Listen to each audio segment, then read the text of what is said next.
What does it say when a country that once struggled to police its own skies starts doubling down on modern combat aircraft? It says the era of symbolic defense is over. Fresh off the latest defense announcements, the Philippines has confirmed the acquisition of 12 additional FA-50 Block 70 light combat aircraft from Korea Aerospace Industries, a move that signals urgency, intent, and a sharper view of the region it operates in. This decision lands at a moment when air power is no longer optional in Southeast Asia.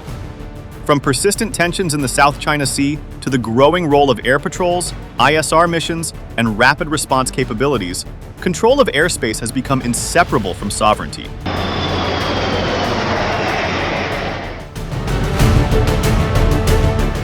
For the Philippine Air Force, the FA-50 Block 70 is not just another aircraft. It is a bridge between legacy platforms and a future force that can credibly deter, intercept, and respond.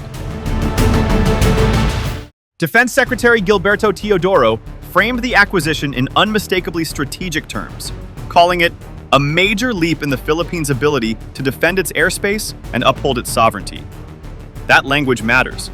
It reflects a shift away from minimum defense toward active deterrence, grounded in modern avionics, beyond visual range capability, and networked operations.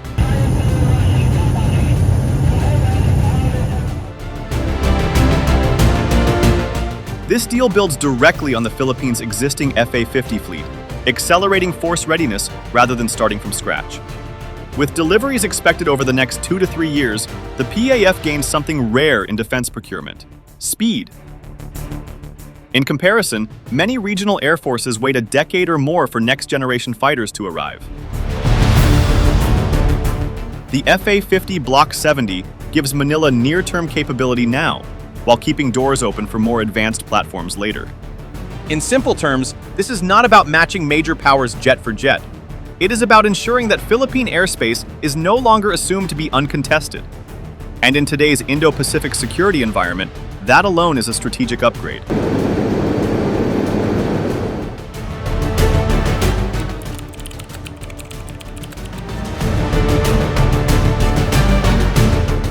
At its core, the FA-50 Block 70 is designed to answer a very modern question.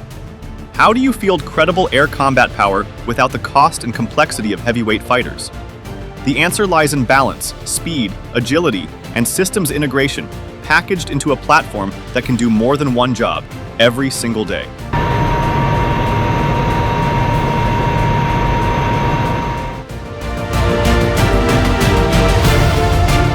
The aircraft delivers supersonic performance, reaching Mach 1.5, around 1,850 kilometers per hour, giving it the speed needed for interception and rapid response.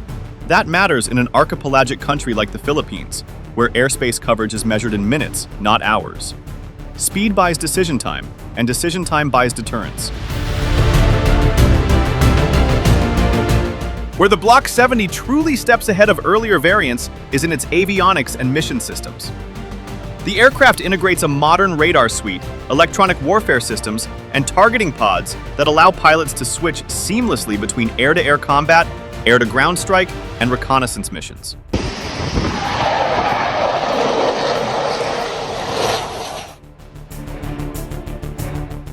Rather than specializing narrowly, the FA-50 is optimized for flexibility, exactly what air forces with limited fleets need.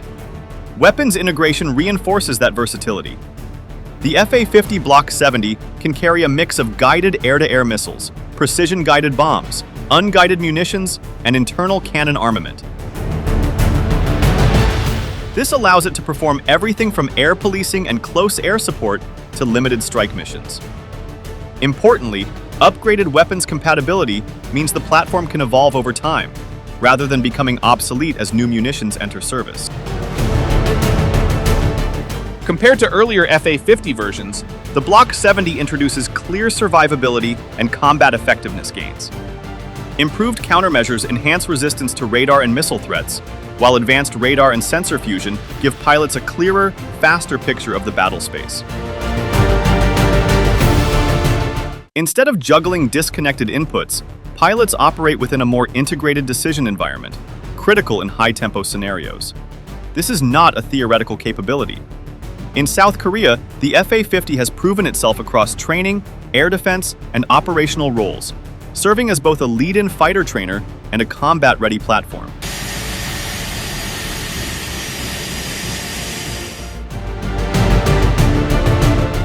That real-world track record is a major reason why Philippine Air Force continues to build around the type, rather than gamble on an untested solution. In short, the FA-50 Block 70 is not meant to replace fifth-generation fighters. It is meant to close the gap between no capability and credible capability, and for the Philippines, that gap has strategic consequences. By fielding an aircraft that can fight, patrol, and adapt, the PAF is building air power that is practical, sustainable, and immediately relevant to the threats it actually faces.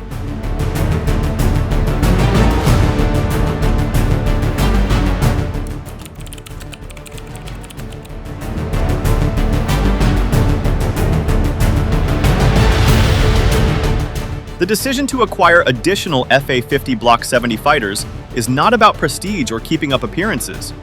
It is about closing real security gaps that the Philippines can no longer afford to leave open. Air power, once a secondary concern, has become central to how Manila defends its territory, supports maritime forces, and communicates resolve in an increasingly contested region. First, there is territorial defense, particularly in the West Philippine Sea. Disputes here are no longer confined to surface vessels. Aircraft, fighters, patrol planes, drones now shape presence, response time, and escalation control.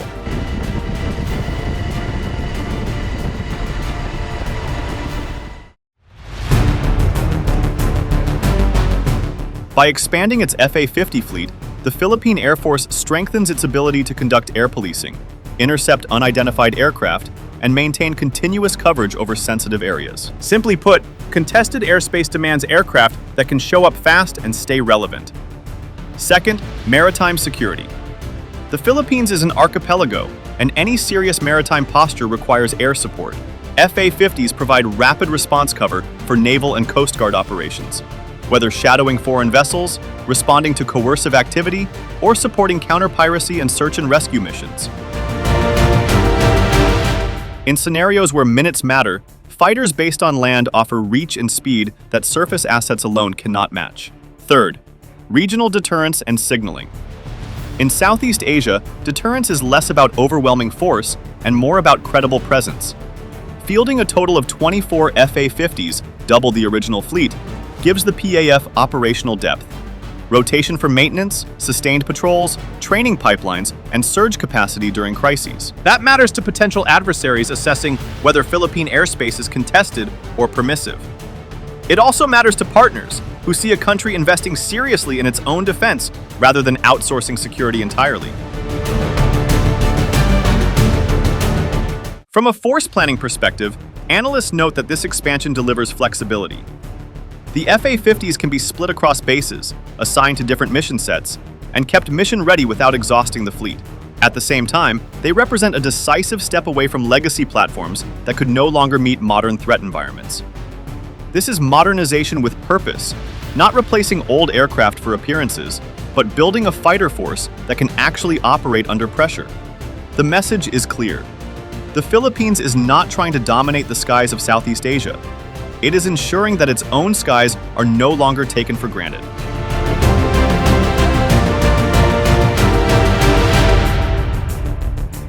In today's security environment, that shift from vulnerability to credibility is itself a strategic achievement.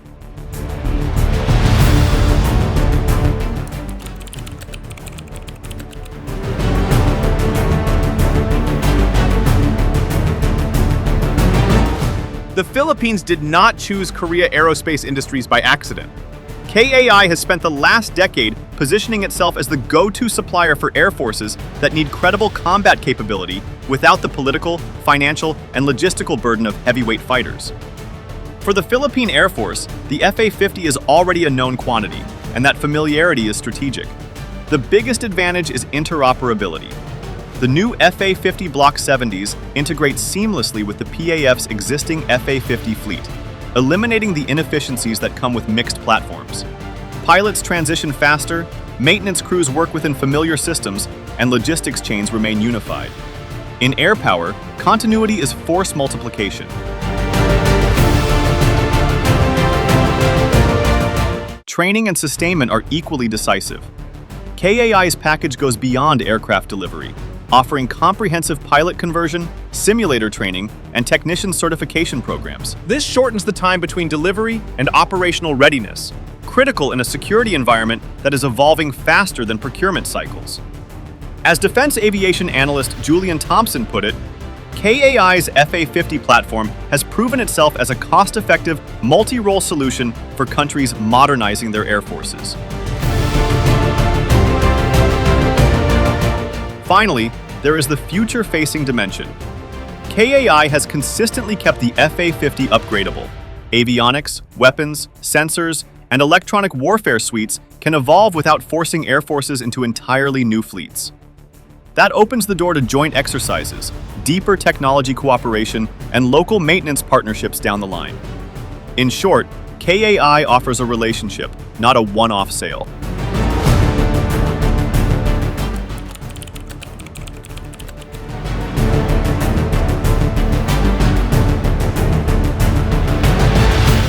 The addition of FA-50 Block 70s materially strengthens the Philippines' posture in Southeast Asia, not through escalation, but through credibility. In a region where military capabilities are expanding unevenly, the FA-50 acts as a counterbalance, ensuring that Philippine airspace is neither undefended nor assumed to be permissive. There is also alliance signaling at work. Defense cooperation with South Korea deepens, while interoperability with other partners improves through shared platforms, exercises, and operating concepts. Operationally, the aircraft enhances readiness across missions that matter most to Manila: air policing, maritime support, counter-smuggling, counter-piracy, and humanitarian response during natural disasters. The regional context reinforces this logic. Similar FA-50 acquisitions by Thailand and Indonesia have demonstrated how light combat aircraft can be rapidly deployed during territorial tensions, providing fast response without triggering destabilizing escalation.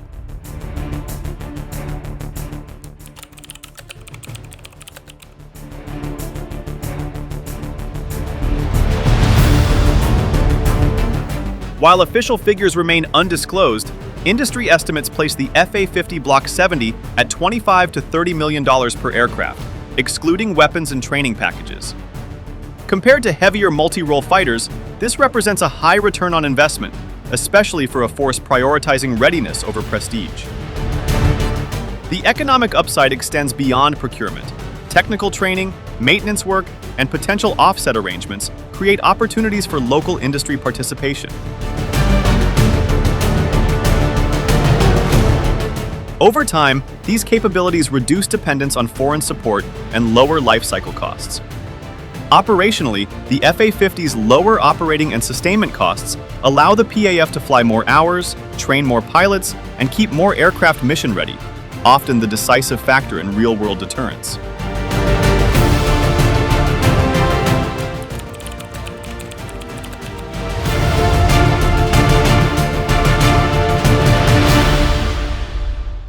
The PAF's approach to integration reflects hard lessons learned. Comprehensive training programs will combine advanced simulators, live flight exercises, and structured conversion pipelines for both pilots and ground crews. On the ground, logistics and maintenance infrastructure are being upgraded to sustain higher sortie rates with minimal downtime. Just as important is systems integration. The FA-50 Block 70s are being aligned with existing radar, command, and control networks, ensuring that aircraft are not operating in isolation, but as part of a connected air defense ecosystem. This is how numbers translate into capability.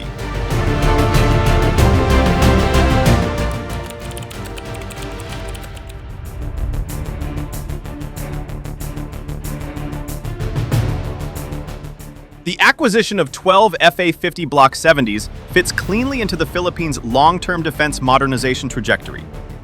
Future options remain open: additional aircraft, upgraded avionics and electronic warfare suites, and deeper participation in regional exercises that enhance interoperability with allies. Since the launch of its modernization program in 2013, the Philippines has steadily added radar systems, naval platforms, and transport aircraft.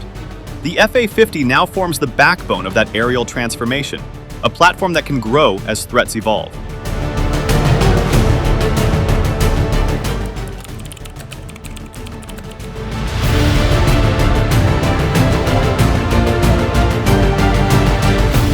With the procurement of 12 FA-50 Block 70 light combat aircraft, the Philippines is no longer merely catching up, it is catching its breath and standing its ground. The move strengthens territorial defense, enhances maritime security, and embeds the country more firmly within regional security networks. The message is deliberate and unmistakable. The Philippines intends to secure its skies, protect its sovereignty, and meet regional challenges with capability rather than rhetoric. In today's Indo-Pacific, that clarity is power. If you found this analysis valuable, share your perspective in the comments. Your insights help deepen the conversation and sharpen our understanding of evolving regional dynamics. Thank you, and we will see you soon in our next geopolitical discussion.